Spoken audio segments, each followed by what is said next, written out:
No one cares what you know until they know that you care. We would not be where we are if it wasn't for the generosity of people in our lives. That's true.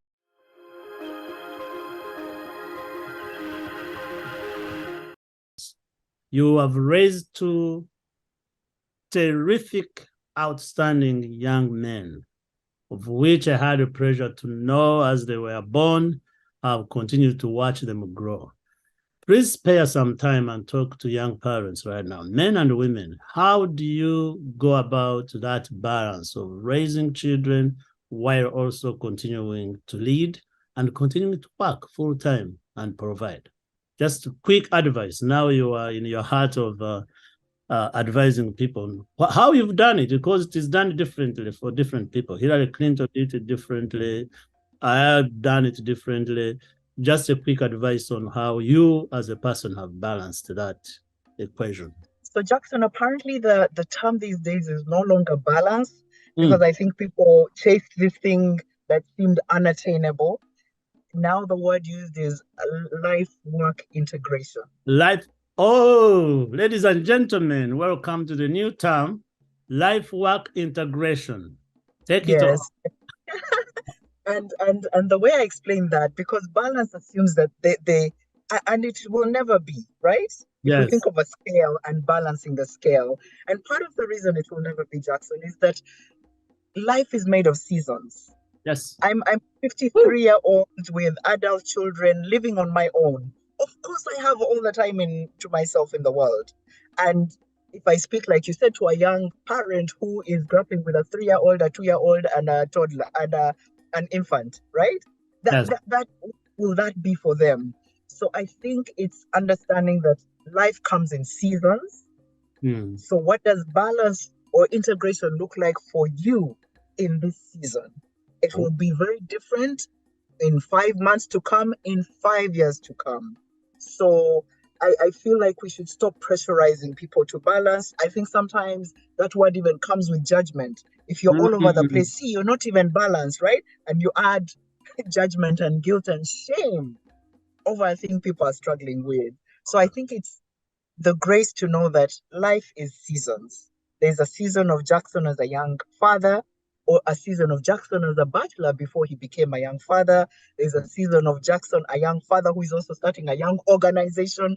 Like what you're balancing at any one time or trying to integrate is so unique to you that even when we are the same age, we are balanced. We have different things we're trying to integrate. So think more of it of what works for me in this season. What should I add? What should I drop for me? Yes. And that's boundaries. That speaks to, as Oprah says, no is a full sentence. So know when to use your full sentence and say, in this season, in order to integrate, no. I So like it. It's finding your yeses and your nos in order to integrate your life as best suits you in the season that you're in. We will have to do another one. It's another segment of 30 minutes, because we can spend the whole time on this integration and seasons. And you, for a minute, put on your leading and teaching hat.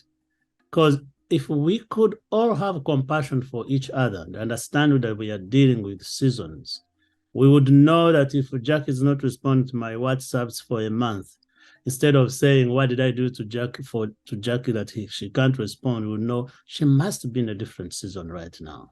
Maybe the flowers are blooming and she's busy. The bees are busy taking the pollen. I like it. Another one will come soon. You shifted from law full-time, leadership full-time, and you have now spent a lot of time on philanthropy. Yes. Philanthropy, another topic we can talk about, touch a little bit why you went into that direction. And if I use the wrong word, please do tell me. But philanthropy in our culture, philanthropy within our context is something you focused on with CivSource. Why? Yes. Why is that important to you?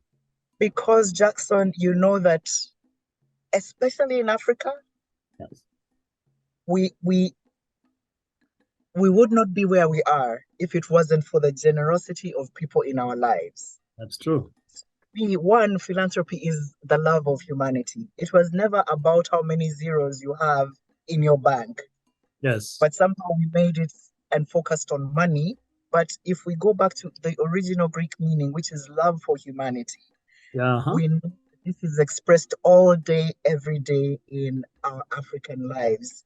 And there is never a permanent giver, there is never a permanent receiver. It is cyclical. Again, the philanthropy that is often lauded and practiced is one person pushing out. And yet it is you and me in the circle of life. One day I'm receiving, another day I'm giving. Because That's then true. that balances out power, that balances out community. And for me, my passion in the philanthropy space is also to speak about and shine a light on African ways of doing generosity. That's And I know often my Western counterparts are, is that really philanthropy? Like, who said yours is the one?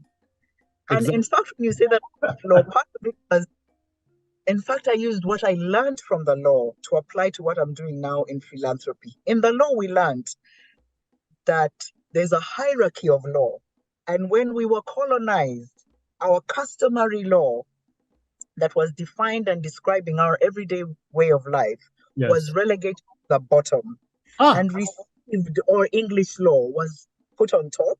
Statutory law, written law, customary law was relegated to the bottom. In fact, if you go to courts of law today, you first plead, and that's why we go to school to do law. Your first plea as a lawyer is written law. Customary law is least and last. That's the one you really reach for when, and that is sad. And so when Um. you come to the philanthropy world, what is celebrated? What is white? What is right? And you're hmm. like, no, no, no, no, no. Please remember that there are ways that are unique. They might not be as big, as grand. It doesn't matter. We're not even competing about who gives more. We are saying in Africa, this is what giving looks like. And it has a place and a seat at the table, just like giving anywhere else around the world. And so it is to tell the stories, it is to highlight how generosity happens, and also to enable people see themselves so that it's not only for the haves. Mm. All of us have something to give. All of us have received. All of us have given. Whether That, it is a smile, word of encouragement, a packet of salt, building a school in our community, enabling my community to access the well. All those are, and we say that philanthropy is time, treasure, talent. So that people don't only look at the money side, but there's talent and there's time. There are many, many people giving their time free to enable yes. others and to grow. People are opening doors to enable organize, like it is. So my what I'm trying to do in and with philanthropy, especially on our continent, is say we give and the ways we give are valid, and this is what it looks like. Wow. Time, treasure, and talent. Our communities have given for so many years, like you said, generations of giving. When I look at the people in a diaspora and how much they give, and it is not defined as giving, the love for humanity is something we are born with. And you told the law here and how customary law goes down there. I'm giving a speech on May 3rd on communities, how to build communities around giving. And the Ubuntu, our traditional grandmothers giving you lunch every day. You're going to school, they are not paying tuition, but you know that when you pass on Maliza's compound, you're going to get lunch and you can go back to school. That's philanthropy. That's as good as building a building. You are up to something, Jackie. I know time is running out here. I'm going to ask you two more quick questions. One of them, you have lived this life of fullness. Life continues to get you smile. What's your life mantra? What do you go by every day that pushes you through? I know right now, after this, you are driving to Mbarara. You're Yes. going to be smiling all the way. People who meet you, Jackie, it's like you exude happiness and love and compassion to others. What do you live by? It's that mantra. It's a statement that I actually borrowed from a book that I read from John C. Maxwell, a leadership guru. And Yes. this is my life mantra. No one cares what you know until they know that you care. I'm writing it down. No one, and I've read the book. Nobody cares what you know until they know that you care. So all our degrees, all our knowledge, all our head, it's care. Care for me is at the and our common friend Kecho keeps talking about kindness. Kindness, it takes nothing from you. Yes. Ketchumuli will be here soon. Yeah, we'll get Ketchumuli. No one cares what you know until they know that you care. And we show that through our actions on everyday basis. My friend, my mentor, my co-reader, my co-writer, what advice would you give to yourself at a young age, 18 to 21? Let's roll those wheels back. And our son around that age. So whenever I ask this question, I say, Nicholas is going to watch this, or I will give it to him. What advice would you have given yourself? Life is moments, not things. Life is moment, not things. Moments, not things. Not things. Yeah. Well, and so pay attention, therefore, to life. I remember one time we were traveling, Peter and I and the boys. I think we were taking them to somewhere in Western Uganda. And again, kids of these days. So you're driving and they're on the. Peter said, you people, put down your phones. You're missing. Open your eyes. Look around you. Because while you're here, life is passing by. So, and you've seen the pictures that I sometimes post on my walks. It's that little flower. It's the way the raindrop is about to drop. People, don't let life pass you by. And there's so much life in a 24-hour span. We often think about life in chunks of years, but every moment is full of life. So, yeah, moments, not things, moments, and don't let life pass you by because you're looking down. Look up. Moments, not things. And when time comes, because many of us are in denial that time will not come, and we are not here anymore. Yeah. What would you like people? There lies a woman who cared. There lies a woman who cared. Jackie Asiimwe, leader, philanthropist, giver. Description of Ubuntu, mother, daughter, friend. We will share it and we'll get to share this with you.